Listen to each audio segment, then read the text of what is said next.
my practices are deeper. I actually had a sort of an experience that I kind of realized that when I when Shiva comes together in my mind's eye, it's kind of the way consciousness creates the world in a sense.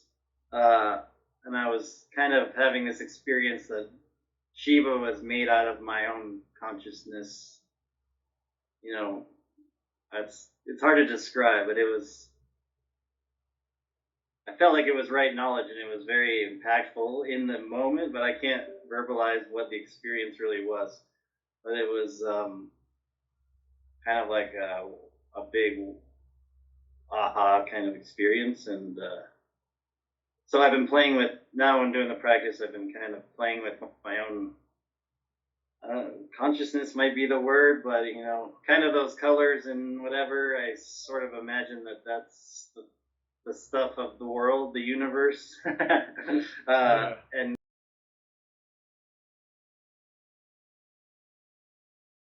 remembering that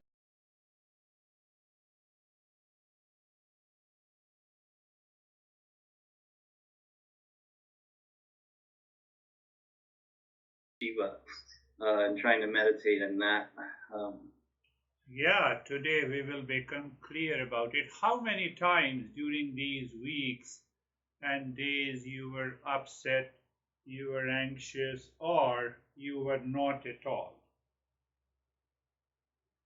Oh, so I've been having, last week I had a struggle. I don't want to say it was a struggle, but I keep having this sensation that it depends on the mood that my mind is in, but I get the sensation that everything's so, I don't say it out loud to anyone or express it, but it's like so meaningless. So many things that we all do, like, Yeah. and sometimes it makes me kind of, I guess, tamasic, or like, makes me not want to do anything for a minute. It just kind of hits me. And last week it hit me a couple of times, and even people were watching TV, and it kind of made me sad. And then the people spending all their time working, building, and there's nothing wrong with any of that, but for some reason it was like affecting me emotionally, and I was having a kind of a hard time. Yeah, I don't know. I was That mentally is struggling with just regular life. you wake up in peace and calmness and the joy, and it continues throughout the day when you retire to your bed. So then what happens? You have no moments of anxiety, duality, and a conflict. You have to recognize that state during the day. That is what it is. Because any moment of anxiety, duality, conflict, false I causes this sense of anxiety and duality, and there is a sense of forgetfulness. And throughout the day, you feel a sense of independence. It is the foundation on which the ignorance is. It is the consciousness is like a transparent mirror, and here it is a dust. One dust is anxiety, other is, oh, what the heck, they are watching TV. Oh, let them watch. It's their problem. Yes, you can sit down and, yeah, it's their joy and their problem. I think it's I think where I was struggling, at least like, it went away. But you're right. In those modes, I realize my intellect becomes, I forget everything I've learned, Yes, and I'm yes. like searching for it. And I think, how did I forget everything I've learned for a moment, even? But it's the sensation of, okay, I've come this far, and I know enough to be dangerous in the sense, right? So you can, like I think I told you last time, you can't go back from here. And Yes, you something cannot about go. that is sort of sometimes my mind gets alarmed by that. And other times it feels very freeing, and other times it's kind of scary because it's like, Yeah, if you go back, it means you have not learned anything. Now, that consciousness does not allow you to go back, but rather progress, elevate yourself, evolve yourself. And that is what it is. We have done from 5.7 to 5.15, or yeah, 15. 5.15, how do the practices of karma yoga, and karma yoga helps us. So we are going to take up 5.16 to as many verses as it is possible. So now what happens? Master is teaching us, Krishna is teaching us, you have been doing karma yoga, karma yoga, karma yoga throughout the day and the night. And then what happens?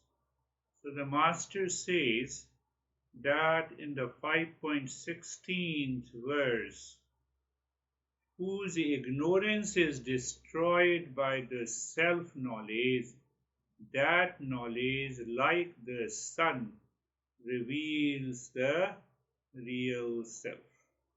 Now he is talking of purely of not karma yoga. He is talking of the knowledge that your intellect is settled in that awareness or in that knowledge. So sometimes it is always good whenever I say knowledge, you take it as a consciousness.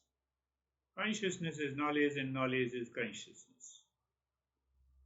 Consciousness is knowledge and knowledge is consciousness. So verse 16 gives importance to knowledge of the real self. It means every day, night, in every moment, intellect goes back to what is the real self. That is what you explain. Every time the mind picks up the impurity or the falsi, and the next moment it picks up the knowledge. The mind rests. Mind wants to get agitated, then it retreats its steps and it goes back, and you are settled. This is what the master is saying in different situations in relationship briefly, and then we will go into knowledge. This is the meaning. The self-knowledge destroys ignorance. Self-knowledge destroys ignorance. Self-knowledge, when ignorance is dispelled, that is what I gave you an example throughout the day and night, since the time you wake up until you retire to the bed.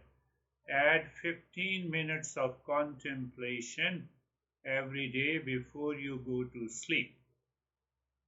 And ask yourself how many times I was anxious, I have a duality, I have a conflict, I forgot myself. Forget myself is also ignorance. Anxiousness is also ignorance. Reaction is also ignorance. How many times? And then contemplate, go deep into that event, what happened. Step by step, reflect on it, how it is caused by the ignorance, how it is caused by the false sight. Your kids will never react watching the TV as you react or as I react. So from where that reaction comes? That comes from the I-ness. And the next moment oh, I-ness, why you are playing with me? And you become aware it is gone and you are. So there's another way to say it. Purity of the mind is yajna. So there I apply the karma yoga. False I is gone. And yajna or karma yoga. Impurity, besides 6 enemies, and impure states of the mind is also the doership in the false eye. It takes many shades and colors. So what is the message in the 16th verse? Seeker doing karma yoga, focus on the action, not on the doership. And seeker moving to the knowledge, focus on the real self. In the same situation, instead of reaction, the intellect goes back, dives deeper within, and it keeps looking at the pure mind, or it looks at the peace.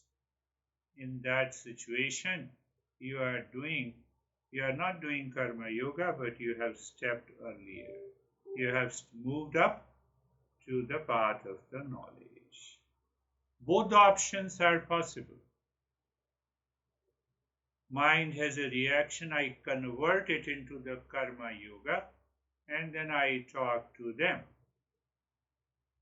Instead of talking to them, I retrieve my mind, going back and settled in peace, so that there is no trace of that reaction lives in the mind at that moment. And I continue to check for a few seconds, and you will see it is gone.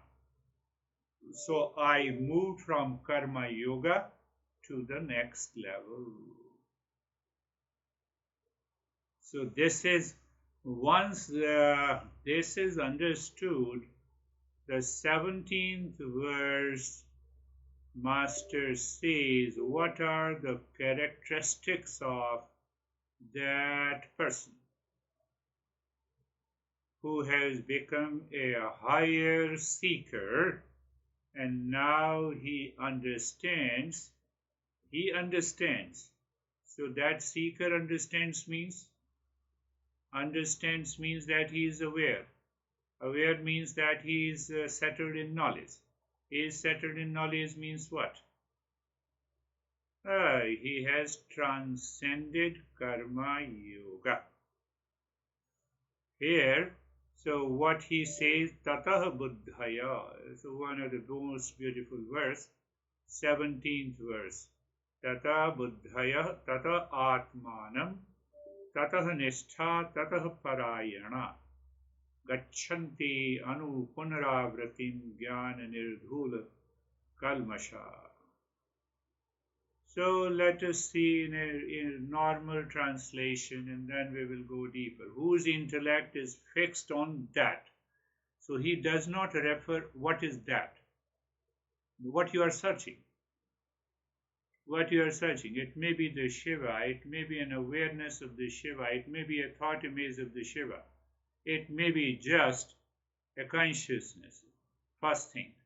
Whose intellect is fixed on that. Whose self is absorbed in that. So my whole self, what I claim, that what I am, what I have, what I possess is totally absorbed in that. Again, that. So he uses the third person, who is firmly devoted to that, whose mind is not looking for any desire and expectation and the false eye, but whose mind is devoted. Devoted means that I recognize that. I recognize here is a desire, and I recognize here is that. And whose ultimate goal is that.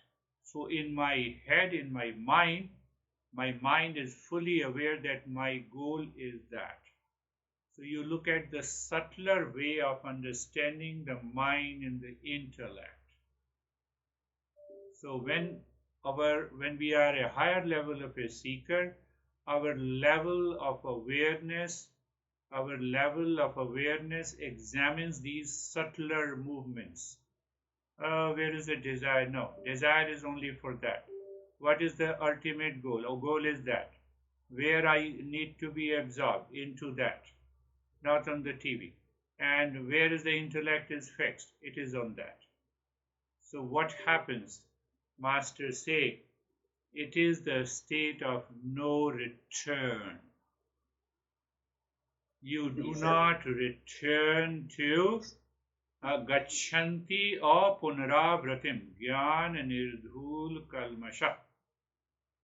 They attain the state of no return.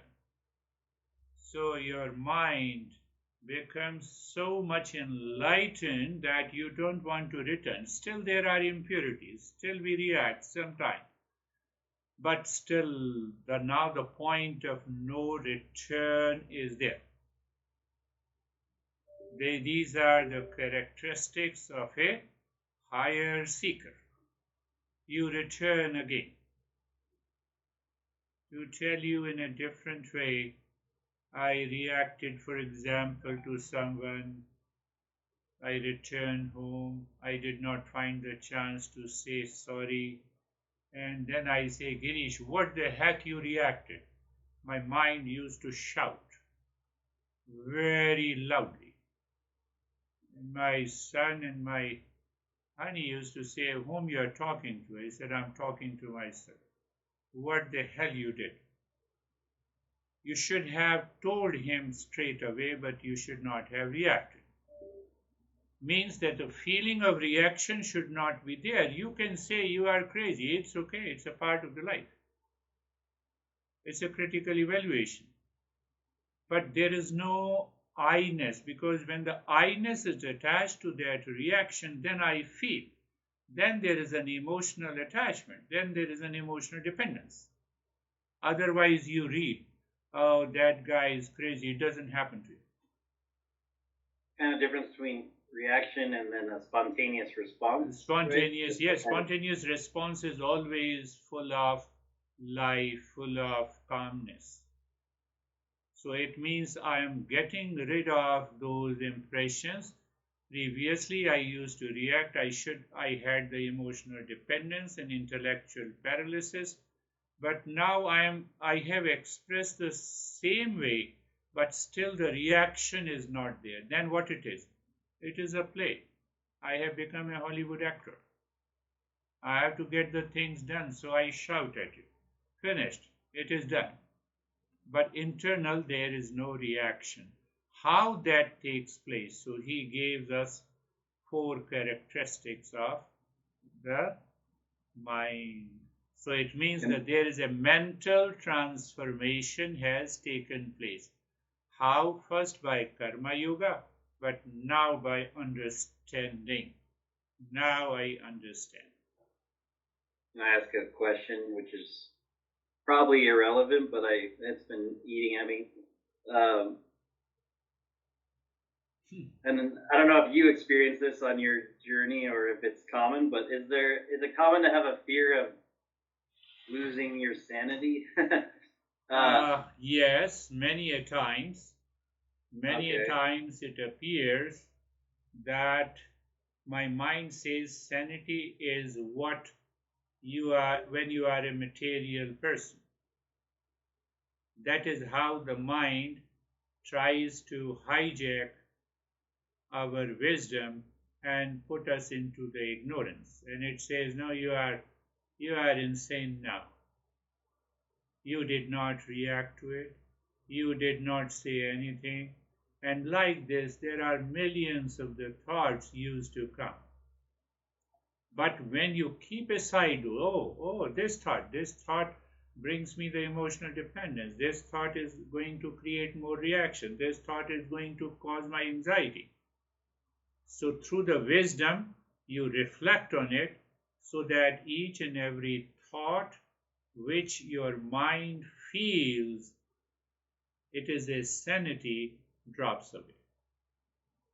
I told you there is another guy who is doing this session, lives nearby you, and he says, my dad says Friday evening, what you are doing? I'm just sitting and meditating. What the heck? Come and join me. Have vodka. Dad, I'm not interested. He was very firm, but he was also very soft. But then he had the feeling that should I say like this? So he wanted a confirmation from me. I said, yes, you must say this. because you are evolving, you are rising into a higher consciousness. Your mind is not at all interested in the parties. So why you should go? So you have expressed it. No, then the people will say, I'm crazy. Yes, be crazy. Openly tell them that I'm the crazy guy. Yeah, I mean, I don't care what people think. I was worried about what I think. Yeah. I was thinking, if I think I'm crazy, but you're right. I even calmed my mind down. I said, okay, even in the event that I'm crazy, who's crazy, right? Like, who's the one who becomes crazy? It's only the mind, right? That's so the mind's crazy anyways. I was reminding myself, take a step back. You see, in those days when I used to sit in a room in India for hours together, what you are doing? So sometime I sat and simply studying. Oh, how long you want to study? When you are going to finish? I said after 3 hours. And after that, people realized that he is not at all interested in this. So people started saying that this guy is crazy, he's just sitting idly. Yes, I'm sitting idly. So what happens, there is a surface level of the thought process which challenges you and tells you, are you sane or insane? But gradually you realize that these activities are now not required in your life. So when you know that it is not required and you are able to maintain the calmness, people will definitely say that you are crazy. Because you don't align with the social order. Society lives unconsciously. You have started living consciously. So that is why the teacher is required. The teacher helps you and inspires you. Don't worry. It is not craziness. It is sanity. It is calmness. I think the fear comes from my dad losing his sanity in his 40s, 50s-ish in his life. So I'm always worried that I'm going to do the same. Or I used to be worried of that a lot. And I think it still comes up in the mind, right? And especially since all these changes. And I'm like, wait, am I just becoming like him or am I evolving spiritually? Which one? Simple. Simple, I gave you. You wake up in the morning until you retire to the bed. The whole day passes in calmness, peace, unnoticed, as if you are not living.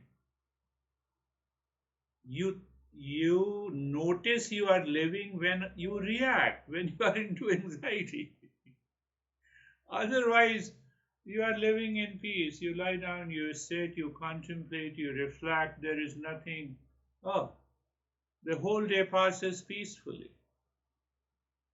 There is hardly any reaction into your heart. That is what we say, the purity of the heart is required.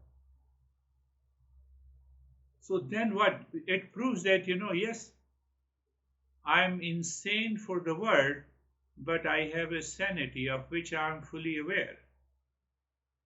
I have a sanity, I have a clarity. I do my duty, I do my work.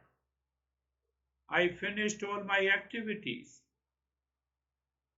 Insanity means that even the normal functioning, normal daily chores you are not able to do. So you redefine it. So people define the sanity means that you sit, you gossip, you talk of the politics, and then you take a drink, and then you have a hangover. You are living a normal life. That is not a normal life. That is an insane life. But that has become the trend of the modern life. So now when you have those characteristics, the verse number 18 says you have an equal vision. He gives a metaphor. What metaphor he gives? He says that wise means the higher seeker. Now you see the same in a person endowed with the learning. So Brahman here means you see the same. You have an equality of vision. You have a sense of equanimity. When your sense organ perceive a wise teacher or a wise person, a cow or an elephant or a dog or even an outcast, whatever perception you have, what it means, your intellect and mind has become so much pure. The moment you see the waves are still seen, but you see the water. You see the water. You see the beautiful house, but at the same time there is a simultaneous awareness. You also see the space. Oh, all is space. Whether it's a white house, whether it is my house or your house.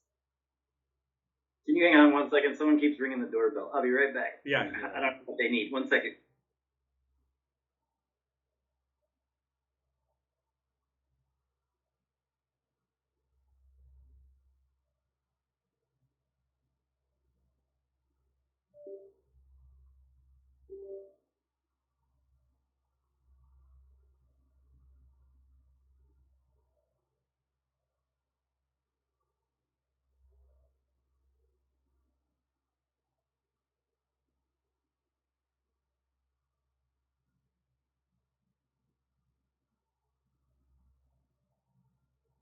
Vidya Vinay Sampanni Brahmani Gavi Hastini Shuni Chaiva Shwapake Cha Pandita Samdarshina. Pandita Samdarshina. So he is defining the equanimity. We have discussed the equanimity again and again. Why there is an equanimity? It is the mind with its memory goes through the sense organ, so it does not have a perception. It has a perception with projection. Now, because that memory is gone, the memory of likes and dislikes, memory of the desire is gone. So now there is a perception. So you see that what he wants to convey, that one wave is an elephant, other wave is the cow, third wave is like a wise seeker, fourth wave is something else. But essentially, the very essence is the same. So that brings a sense of equanimity. Why I get attracted and attached to someone? When I am attached to someone, I exclude the rest. You see, the trick by the mind. I exclude the rest, but the rest lives in my memory. From there, I have a strong likes and dislikes, the impurities of the mind. But now in this stage, I understand how the mind tricks me and how mind cheats me, so I don't allow it. Now I don't allow it, so I have simply a perception. And that perception takes my mind much deeper. So I have a very perception from very deeper inside, from beyond the mind, from beyond the senses. Eyes are the same, but the perception, that awareness, that knowledge is different. So it is minus likes and dislikes. It is minus jealousy and the hatred. It is minus pain and the pleasure. So when that happens, whether you see elephant, cow, a wise person or anyone, same. So this is what the master says. You have started the journey of deeper meditation, or we can say, some people say that you have started the journey of awakening. That is further strengthened by the verse number 19. No, that is the same thing, partially, yeah. So what he says in the verse number 19, now he explains in a different way. In this world, birth is overcome by those whose mind rests in equanimity. Now you are settled in equanimity, and from the equanimity comes the complete, immutable peace and calm, and that awareness, that joy continues there. So what he says, that seeker is a flawless and impartial. And then you start getting settled in the real self, even if you don't know. But he's telling the characteristics. I have yet to realize in fullness what is real self, but he is giving us the indication. Oh, that is what happens to you. That now no more impurity is, or even if there are past impressions, those impurities will pop up, but you can keep it aside instantly, within a moment. So now you are not doing karma yoga, your focus is on the real self, your focus is on the peace, your focus is on the Shiva. In the beginning karma yoga, your focus was on the action. In yajna, the focus was on action.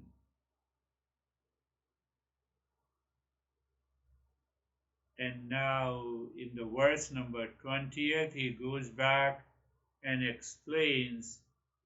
Do you remember? You like that very much? Steady wisdom. So another word of the steady wisdom is the sthir buddhi. So those people who have a steady wisdom. So what happens? You attain that steady. Just take an example. Simple example. In a deep attachment and obsession and craving, we also have a steady wisdom. I won't use the word steady wisdom, but I will use the word steady intellect. Intellect and the mind goes with all its energy to that object, to that person, with a sensuality. I drain my energy. I get upset if the person is changing. I get stressed. Now, if I use the word, you are attached and obsessed with the Shiva or the real self, or moving the mind inside, and there is no thought, feeling, and emotion that distracts you. What happens? You have a steady wisdom, and that steady intellect, it cannot be deluded. You cannot fall into delusion. So he is explaining the benefit of the equanimity. On one side with reference to the world outside, here with reference to your real self. So he further explains in the verse number 21 that what happens, you are totally detached from the sensual pleasure.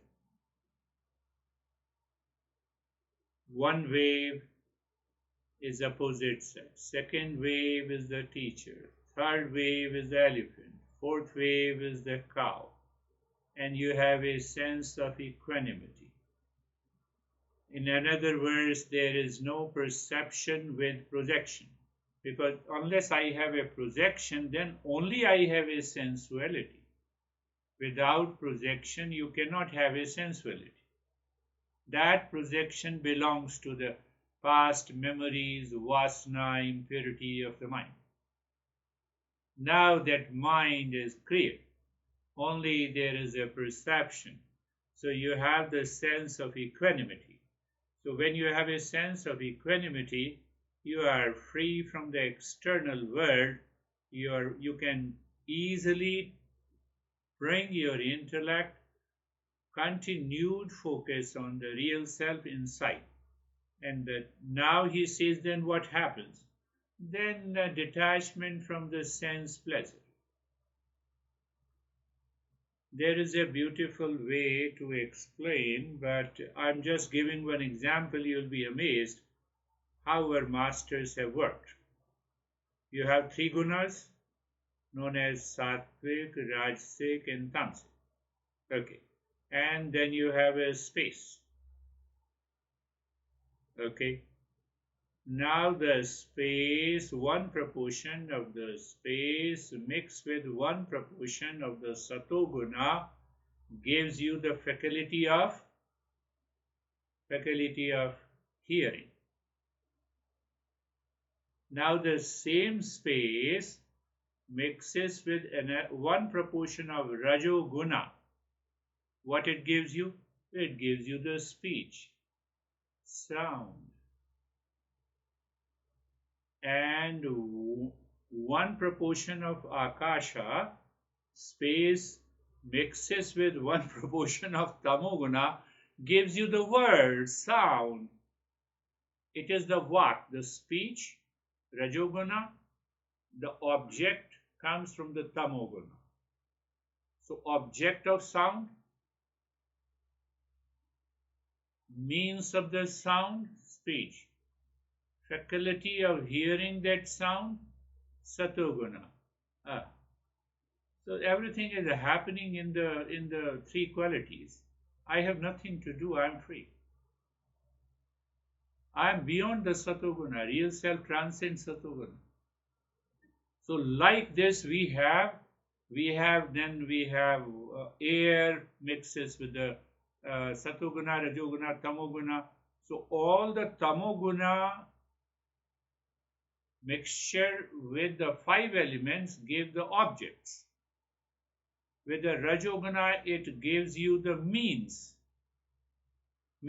action, and the faculty of the sense organ is created by the satoguna. Oh, so now you contemplate and reflect. I became angry. Okay, anger. Okay, anger is the object. Angry, rajoguna. And who heard it? Oh, my ears. Oh, it is happening in the three gunas. I have nothing to do with the three gunas. They are just playing with themselves. I'm detached. So like this, we have 25 aspects of these guna. We will talk about it when that topic comes in the Gita. So detachment from the sensual pleasure. So this is what the master is saying up to in the verse number 21. So if you look at the verse number again little bit deeper, verse number 16. So verse number 16, whose ignorance is destroyed by the knowledge of the self. That knowledge, like the sun, illuminates the supreme consciousness. So what he is talking about he is talking about when you are absorbed in meditation, who gains self-realization, the ignorance is removed.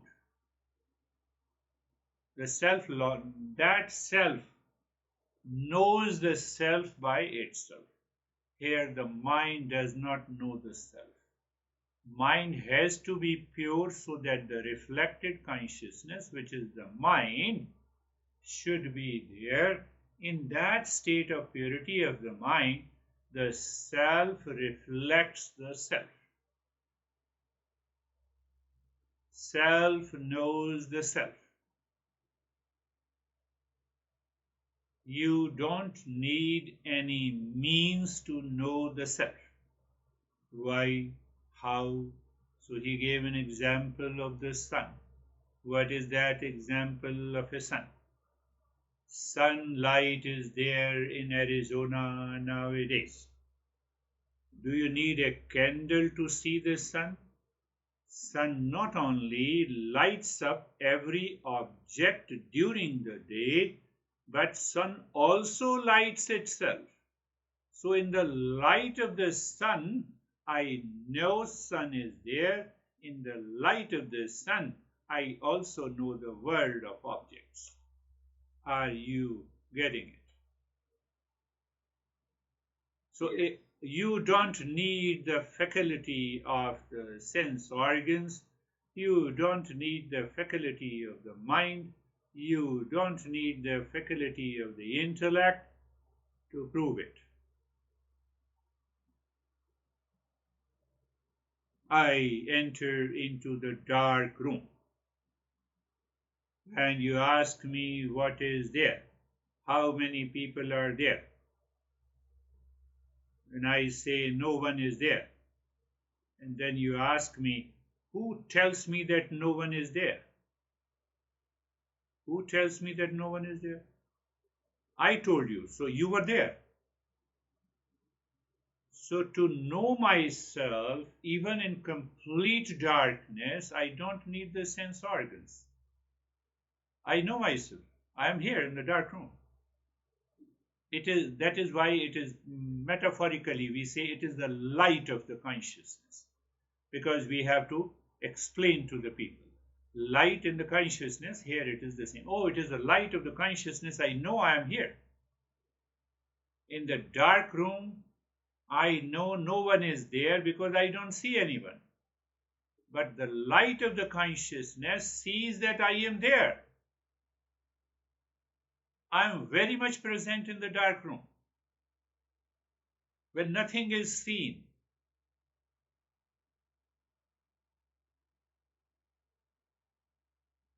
And that definitely makes the seeker insane as compared to the insanity of the world outside. That definitely makes.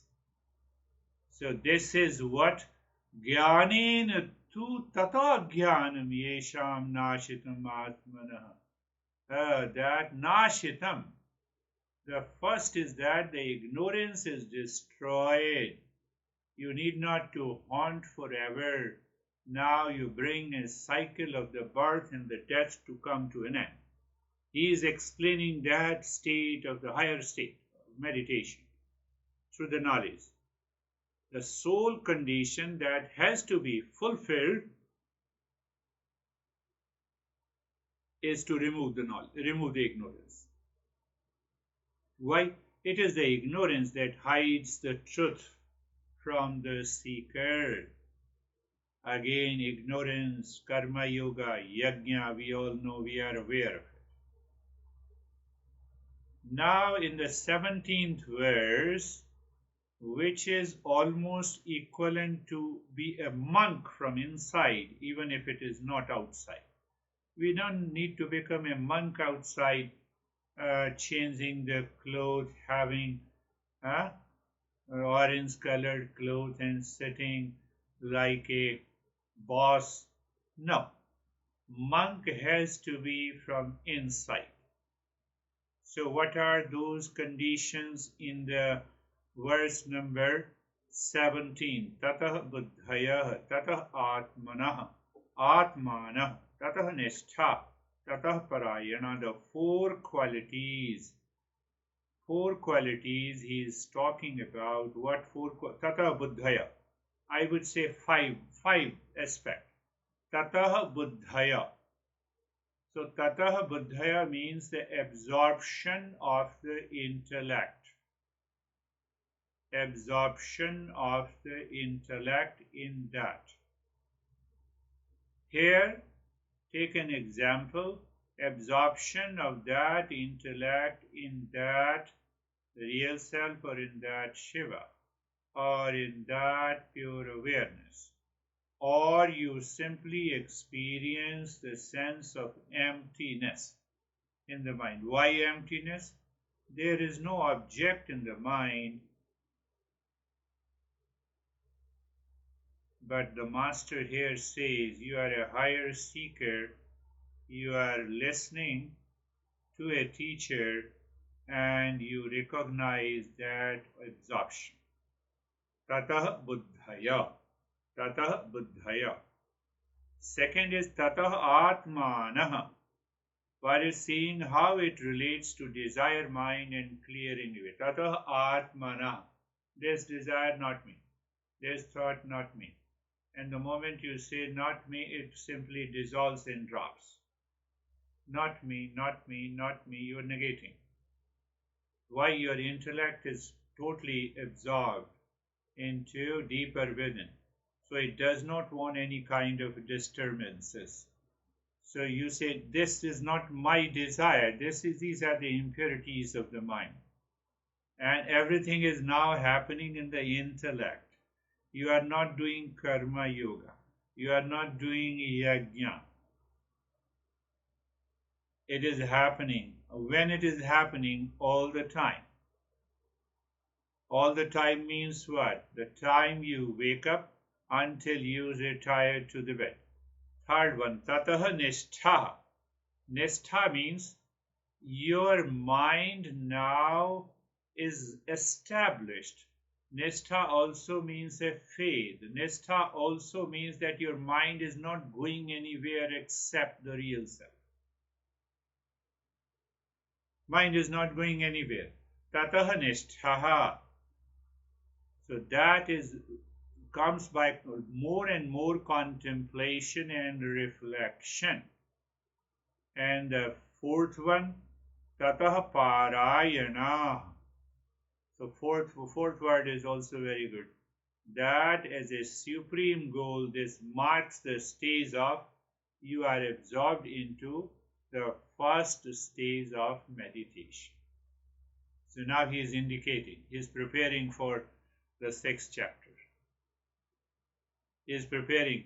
So it means previous qualities, previous characteristics of the intellect, absorption of the intellect, and then desire mind. Oh, this is not me. Forget about it. It comes and goes. I have nothing to do with it. You take it casually. And the third one, tananishtha. You have your intellect is such a tremendous faith or awareness that it is not wavering. It is not wandering into the vasana and any impurities of the mind. It is still there.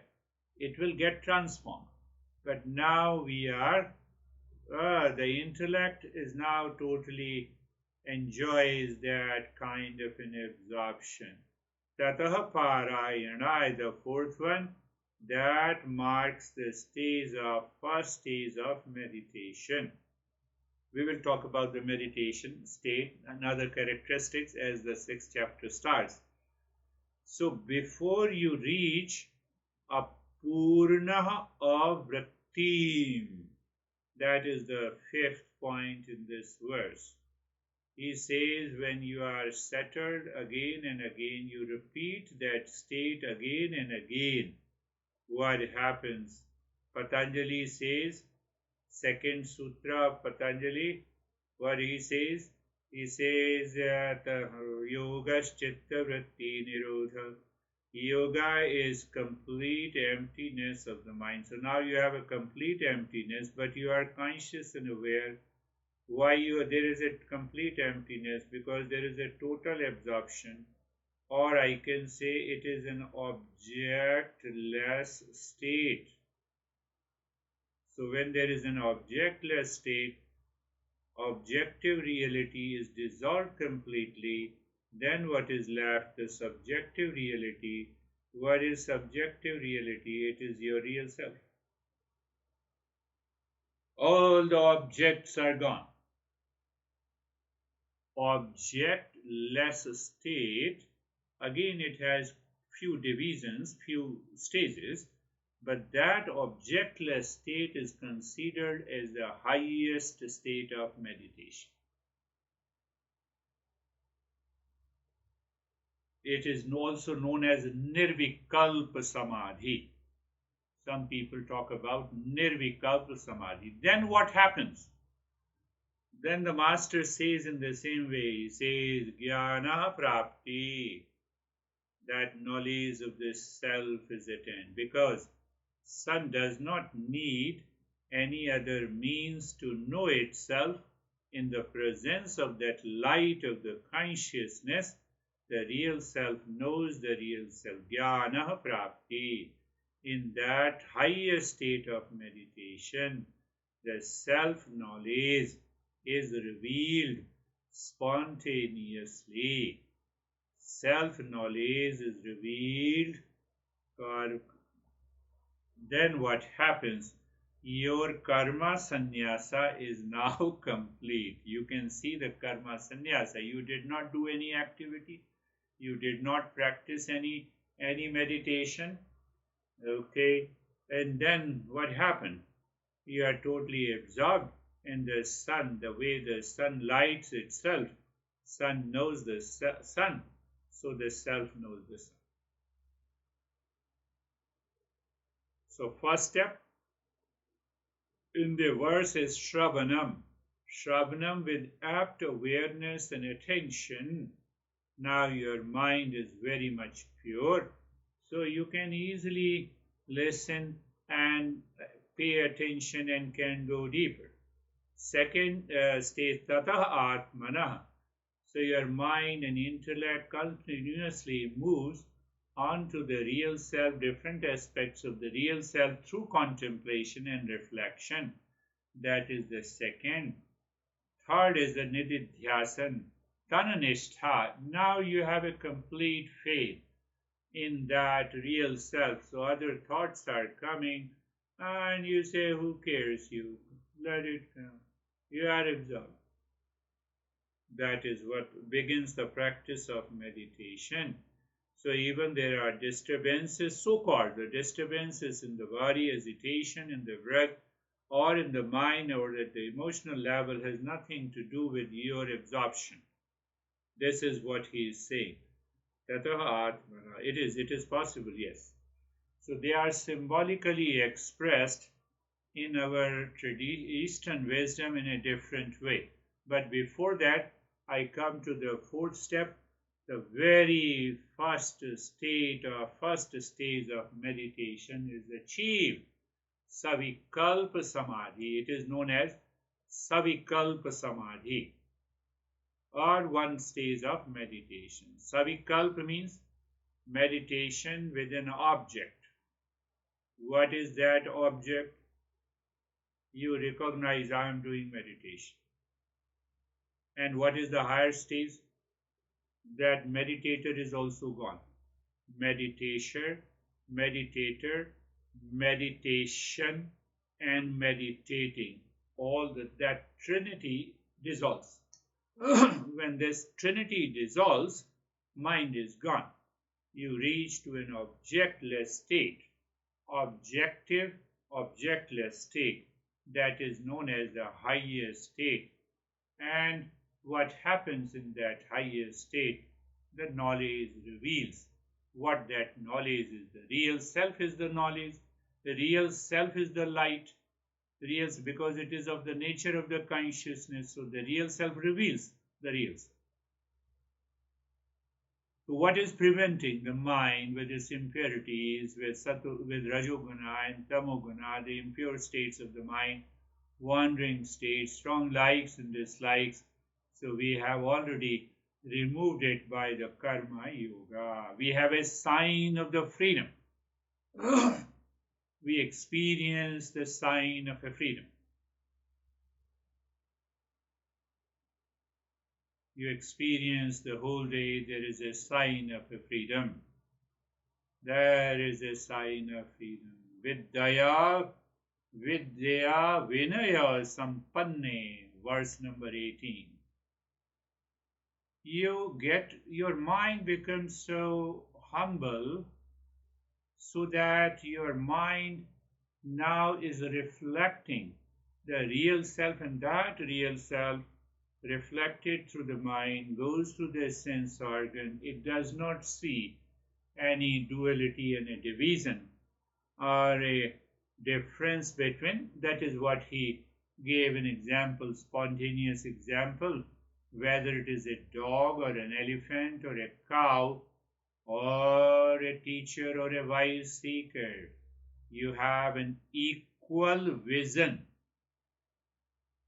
So that equality of the vision comes from inside you. It is not the equality of the vision as the social activist talks about it. Treat black and white as equal. It will never happen from the level of mind and senses organs.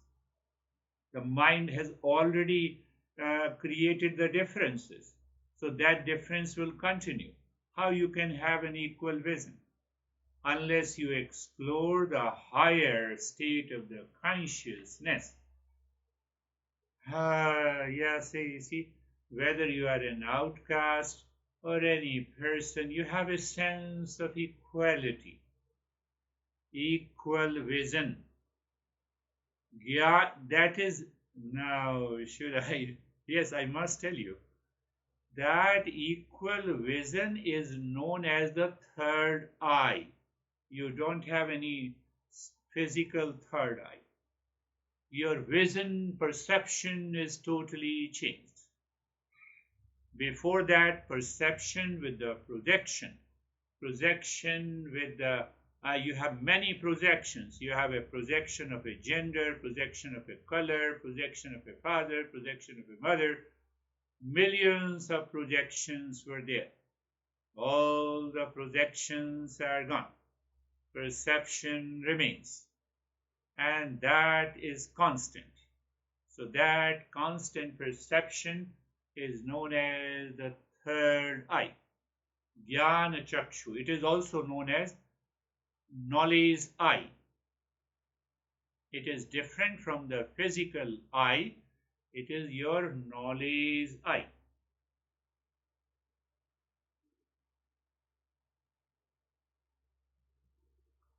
It has nothing to do with your physical eye. So people talk about in other texts, in other masters says it is your perception with the highest level of discernment and dispassion.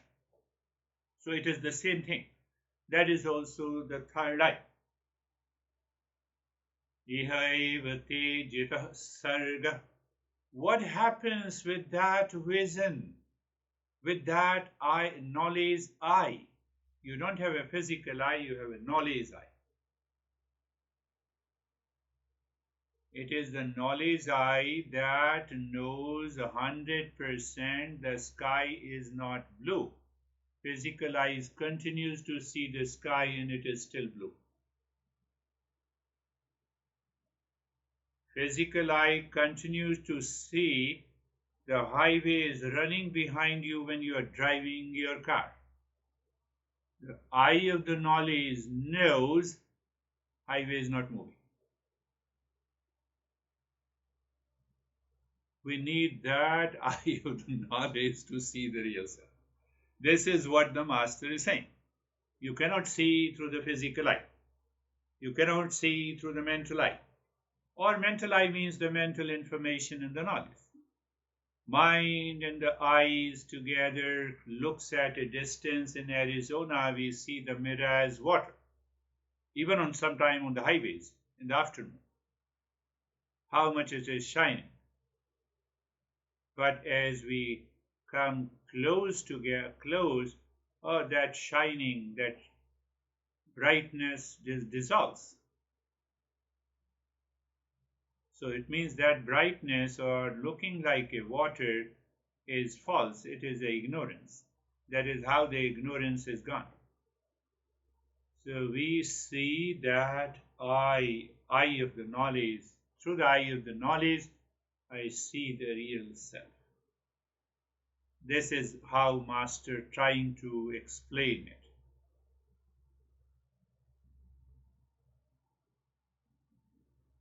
Now what happens? You discover that you are perfect in yourself, not with reference to the false I, not with reference to the body and mind complex, but with reference to the pure consciousness where you were absorbed. with an equal vision, and that brings a sense of equanimity. So you are centered in equanimity, and that equanimity, all the time you start living, it begins changing your behavior and attitude. I also had the chance to react in early days, and then every time there is a vision, and mind says, do you still need to react? No, you don't need to react, and it is gone. You stayed in calmness. And that state of the calmness is repeated again and again with reference to many different impressions that is attacking your mind. And gradually you recognize there is something greater power of the consciousness beyond the mind that wants me to live in the state of equanimity inside. So I will stand in between the highway and traffic is coming in the state of equanimity. No, that is, you are crazy. That is transactional word. Transactional word, you have to work through the mind and the senses. We are talking of the spiritual world. I'm removing your doubt. so that is, people talk to me, I said, yes, very good. Do it. But first attain that equanimity. But once you attain the equanimity, you know this perception, this knowledge is totally different from the knowledge of the transactional world. One is the absolute knowledge, the other is the relative knowledge. So we do the transactional, we do all think, speak and act in the transactional world with the relative reality. And there we work with the absolute reality. So the verse number 20, again verse number 20 says steady wisdom. So what he says, neither rejoicing on obtaining the pleasant, nor grieving or obtaining the unpleasant. Means likes and dislikes is okay. Mind recognizes likes and dislikes, but the mind does not trigger any emotion with reference to the likes and dislikes. It is because of the previous verse and before that because of the previous 3 verses. This is what he says. Now, you are not with a steady and undiluted intellect. That is a steady wisdom. Verse number 20th, neither rejoicing on obtaining the pleasant, nor grieving on obtaining the unpleasant, with a steady and undiluted intellect. So know what is the effect of major effect of meditation, regular practice of meditation. Your intellect becomes steady. Now this intellect is not listening to the impulsive, habitual and the impure mind. Let us understand in a different way.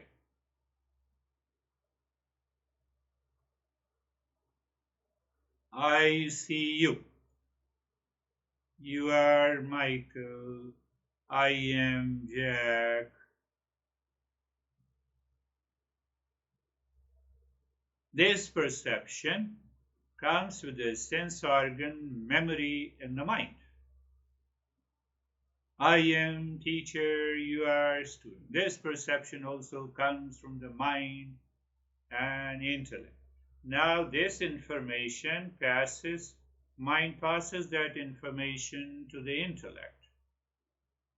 You are a great seeker, higher seeker.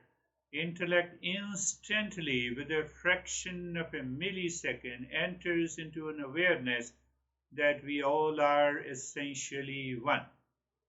Being a teacher, being a Jack or Michael is a transactional reality. You have a simultaneous awareness.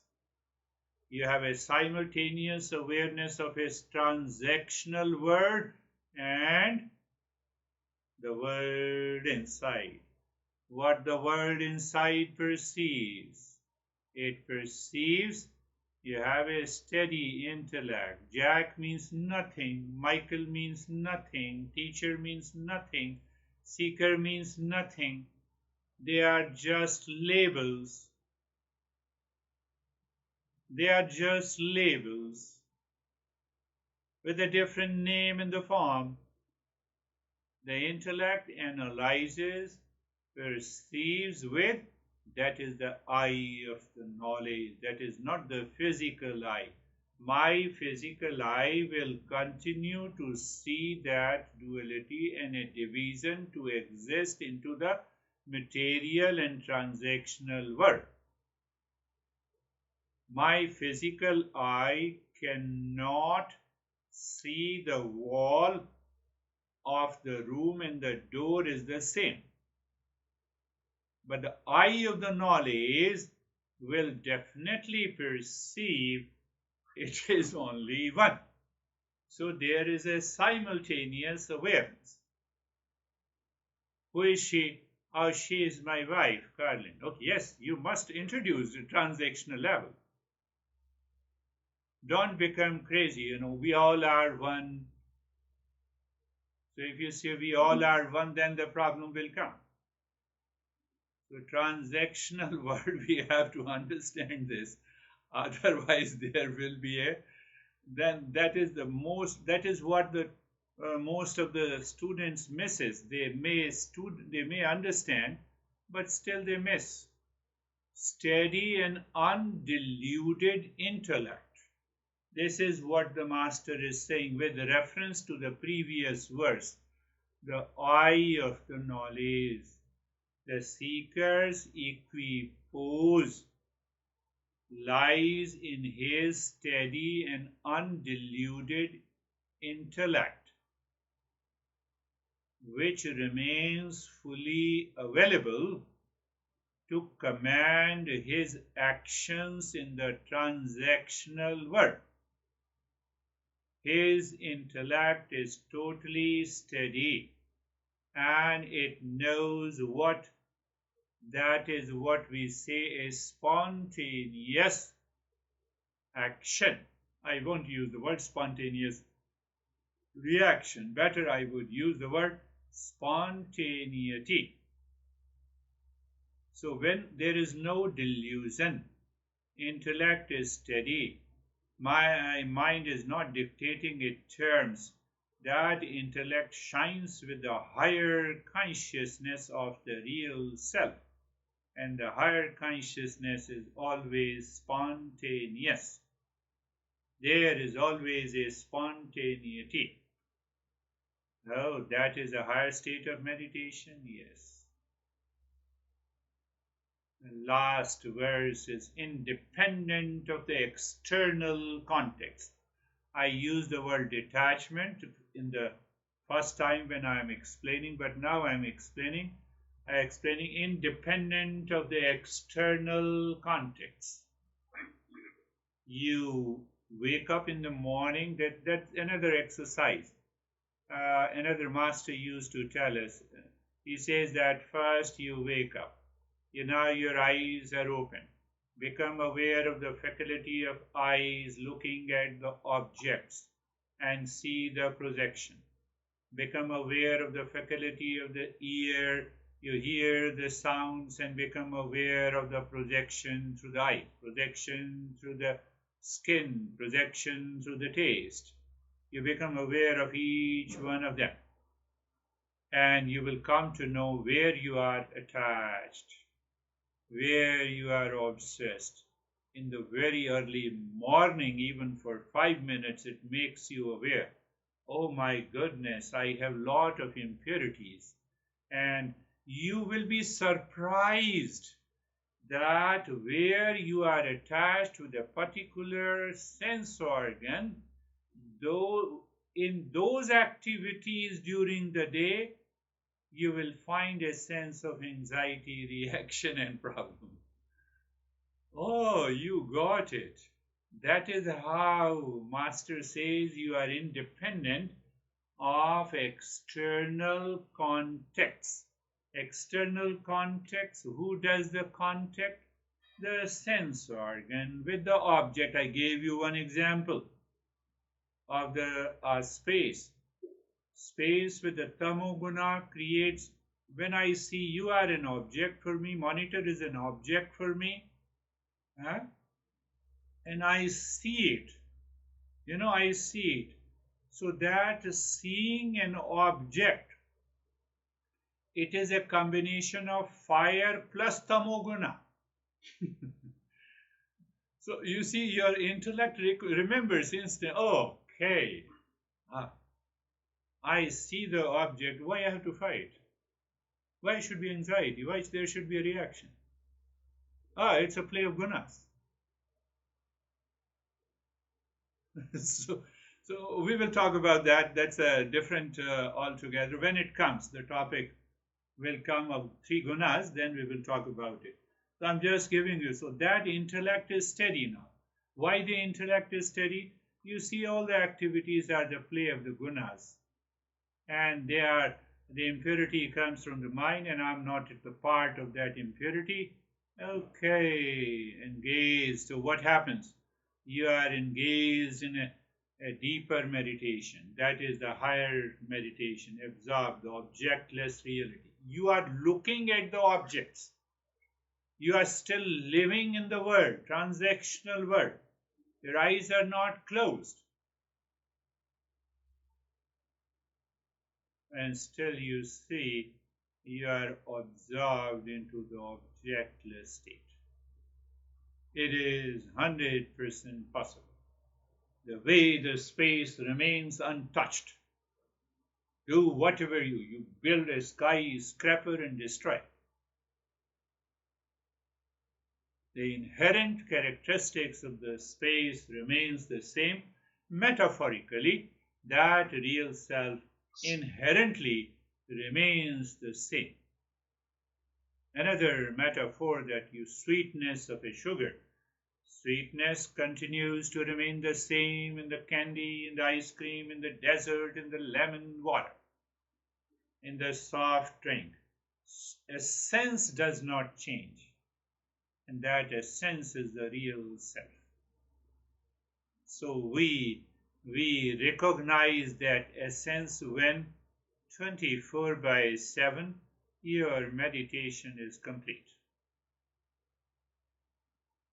Awakening is there.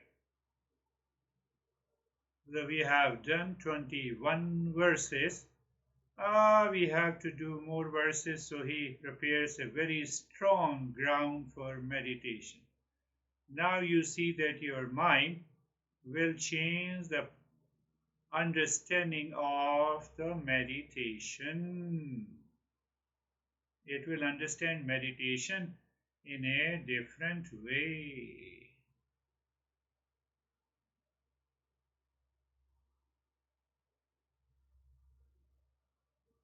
So we get rid of the idea, we get rid of the notion that meditation is sitting with eyes closed.